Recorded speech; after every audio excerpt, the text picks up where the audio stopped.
مرحبا وأهلا وسهلا معي بفيديو جديد. اليوم حبيت أورجيكم بعض الأشياء اللي طلبتها من موقع شين للتجربة ولا أخبركم رأيي. هو بشكل أساسي أنا طلبته مشان أواعي السباحة. طلبت هاي الطاقية كمان مع أواعي السباحة بتنلبس، أو أواعي تانية عادي يعني، بس هي مناسبة للمحجبات، بتنلبس فوق الحجاب وبتنربط ربط. حبيت إني أجربها، ما بعرف إذا يعني أنا حسيت إنه هاي القماشة اللي من ورا يعني بتكون أحيانا مش ظابطة 100%، فحسيت إنه ممكن موديلات تانية تكون أحلى. كمان حبيت إني أجرب هذا الكفر، كتير كتير شكله حلو. هل هو بيحمي منيح من قدام؟ مش عارفة بصراحة، لأني حسيت الجوانب تبعه شوي مش عالي. بس شاشة الحماية طلبتها كمان معه، كمان حسيتها منيحة. سعره يعني كله يعني مش غالي أبدا.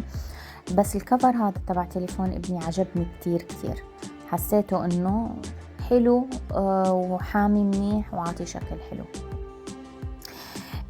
من الاشياء برضو اللي طلبتها من اواعي السباحة اللي هي هاي تبعت ابني، يعني شورت للسباحة. الحلو بأواعي السباحة واللي لاحظته عليهم بموقع شين انه القماشة تقيلة. بحسها انه مو طبقة واحدة، ممكن تكون اكتر من طبقة، او هي نفسها بتيجي سميكة. وطلبت كمان لبنتي، بس عجبني انه النقشتين بيشبهوا بعض، هاي شغلة اساسية. حبيت اني يعني ليش جبتهم اثنين، زي ما انتم شايفين مشتغلينه كتير كتير حلو، القماش حلو. طبعا. بس أنا بفضل البنات بغض النظر عن أنه موضوع من ناحية دينية، وهي ناحية مهمة جدا. أنا بشوفها أنه البنت تتعلم من الصغر العفة والخجل والحياة وهي القيم اللي انفقدت أصلا، لأنه إحنا يعني كأمهات لازم نعلم هذا الشيء لبناتنا. فممكن الأواعي السباحة اللي بتكون يعني مغطية كل الجسم، بتكون سواء للولد أو للبنت بتكون بتحمي أكتر من الأشعة فوق البنفسجية، وفي منه بيكون مكتوب عليه هذا الشيء. عجبني هذا الموديل كمان. أواعي بيبيات، يعني زي ما أنتم شايفين هي أواعي بيبيات، يعني مش كتير مدققة على موضوع يعني هاي. بس اللبس طبعا مع الوقت البنت لازم تتعلم مع الوقت بشكل حلو، يعني ملابس حلوة، فساتين حلوة، وكل الأشياء الحلوة اللي بالعالم ممكن نجيبها للبنات، ويكونوا أسعد البنات وأميرات بلبسهم الحشم والحلو. ما علينا. هاي أواعي السباحة تبعتي. هاي الطاقية ما بعرف يعني ليش، مش فاهمة أنا ليش في أواعي سباحة بتكون بس طاقية، والرقبة يعني هاي شو، هاي عادي يعني إنه تنكشف، ولا بالمسبح مش مشكلة يعني عادي، ولا مش فاهمة أنا بصراحة. بس أنا أكيد رح ألبس قمطة أو شي تاني خاص يغطي الرقبة، لأنه يعني مش فاهمة أنا شو الفكرة من هاي الأواعي السباحة، إنه تلاقي وحدة لابسة أواعي سباحة ما شاء الله عنها ومحتشم وهي والرقبة طالعة. طبعا بالنهاية كل واحد حر، بس أنا بشوف إنه يعني حتى بالمسبح لازم الواحد ينتبه. وأنا حبيت إني أنا جبته على فكرة أكبر نمرة، وعن جد بنصحكم تجيبوا أكبر نمرة، لأنه مهما جبتوا كبير رح يضل ضيق.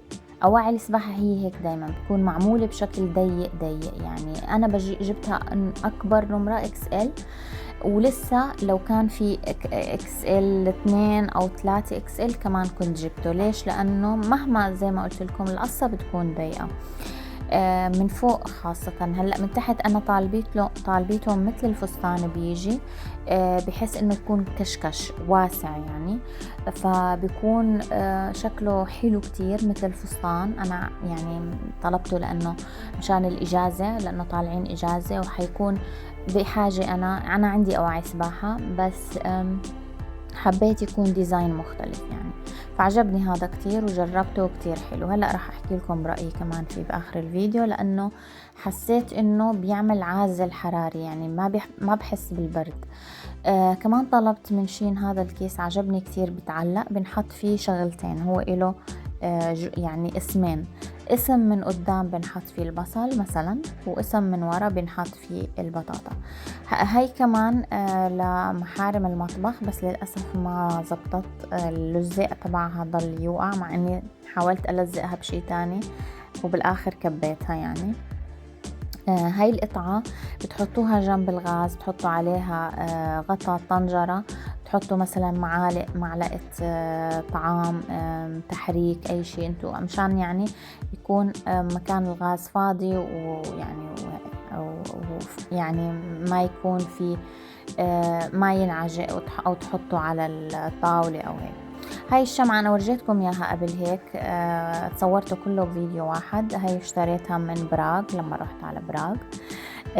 واشتريت كمان شغلة كتير عملية من الأمازون، هاي للناس اللي عندهم بيبيات، كتير عن جد عملية، وحبيتها كتير لأنه عن جد الشنطة خفيفة. أنا جربت كتير شناتي بس كتير تقيلة، مهما كنت مخففيتها بس بتكون على الظهر كتير تقيلة. هاي الحلو فيها أنها خفيفة، مع أنه زي ما أنتو هلأ راح تشوفوا فيها مكان للبيبي، بينعمل مثل التخت لتنويم البيبي، رائع جدا. حبيت كتير الفكرة انه وجربتها، وبالفعل يعني انا حبيت كتير الموضوع. وكمان اذا ما بدكم تنيموا فيه البيبي فيكم تستخدموه لمكان لتغيير البيبي، لتغيير البامبرز وهيك، بيكون مسكر. واذا كنتوا مثلا بدكم تبطحوا البيبي بمكان في مثلا ساحة او حديقة او شيء، ومثلا الشمس قوية، كمان له غطا لحتى يعني البيبي ما يكون متضايق من الشمس المباشرة. فكتير حلوة وعملية الشنطة. وزي ما قلت لكم رحت وجربت الأواعي السباحة، كان يوم ماطر زي ما انتم شفتوا. بعد يعني لما رحنا نسبح على طول صار شتاء ورعد وبرق، وحتى طلعونا من المسبح خوفا من البرق وغيره. ف ما حسيت ابدا ببرودة، مع انه كان في هواء، وانا بسرعة بحس بالبرد المي، لانه المي اللي بالمسابح الخارجية بتكون جدا باردة وبتكون متلجة. بس ابدا ما حسيت، ولعبت مع ابني بكل يعني، ولا حسيت ببرودة نهائيا. حتى قلت لزوجي، استغربت قلت له يعني انا مش عارفة، يمكن الاواعي السباحة هي إلها علاقة بهذا الموضوع، انه انا ما حسيت ابدا يعني ما بردت. رح أجربهم مرة تانية وأخبركم هل هذا الشيء، هل بالفعل هن إلهم علاقة بالحرارة. على العموم يعني بشكل عام تقييمي كتير عجبني الأقمشة تبعهم، الجودة تبعتهم ممتازة حسيتها. بس اغسلوا أي شيء بيوصلكم سواء من شين أو غير شين، اغسلوه بالغسالة غسلة سريعة قبل ما تستخدموهم، خاصة أواعي الأطفال، لأنه بتخافوا من الغازات او من المواد اللي ممكن تكون ضارة يعني معلقة بالأقمشة.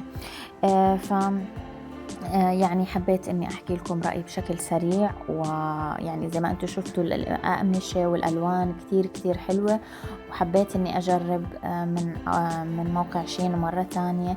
بس في اشياء يعني ما بعرف، بحس انه بيحطوا لها 5 نجوم، دائما تكون تنتبهوا تحطوا تقييمكم الصادق عن جد، يعني ما في داعي تبالغوا بالتقييمات. شكرا للمتابعة، استنوني بفيديو جديد ان شاء الله ما يكون ماطر زي هلا. محضرت لكم فيديوهات جديدة، ورح يعني اعمل لكم كمان لسه فيديوهات اكتر واكتر، وتكون القناة انشط. شكرا لمتابعتكم ولاشتراككم بقناتي، ولا تنسوا اللايك والاشتراك اذا ما كنتم مشتركين، والى اللقاء بفيديو جديد.